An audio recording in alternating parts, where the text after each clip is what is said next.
स्वतःच्या हळदीला बिना मेकअपची ब्राईड बघितली होती? मी होते. हाय, मी तनया आणि welcome to the 9th episode of लग्नानंतरचं थ्रिल. रात्री मेहंदी होती. मन भरून माहेरी शेवटची रात्र जगल्यानंतर दुसऱ्या दिवशी होती माझी हळद. त्यासाठी घरात सकाळपासून लगबग सुरू होती. माझ्या माहेरचे नवरदेव आणायला म्हणजे निखिलला आणायला गेले होते. संध्याकाळी 4 पर्यंत आम्ही सगळे लॉन्समध्ये होतो. दिवसभरचं रुटीन अगदी प्रॉपर होत असलं ना, तरी संध्याकाळी सगळं फिसकटलेलं होतं. आमच्याकडे नवरदेव नवरीला आधी अंघोळ घालून मग हळद लावतात. त्याचप्रमाणे ठरलं होतं की 5 वाजता दोघांनाही अंघोळ घालून 5-5 तांबे टाकून घेऊ आणि मला तर सांगितलं होतं की तू अजिबात मेकअपच्या वगैरे मागे लागू नको.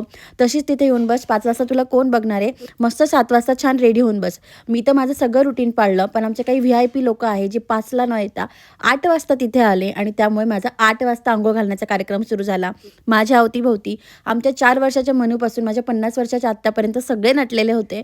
बट मी तशीच होते, साधी साडी आणि पॉन्स पावडरमध्ये. माझा पूर्ण चेहरा पडलेला होता. चिडचिड सुरू झाली होती आणि त्याच्यानंतर तर अजून जो घोळ झाला ना, तो उद्या सांगते.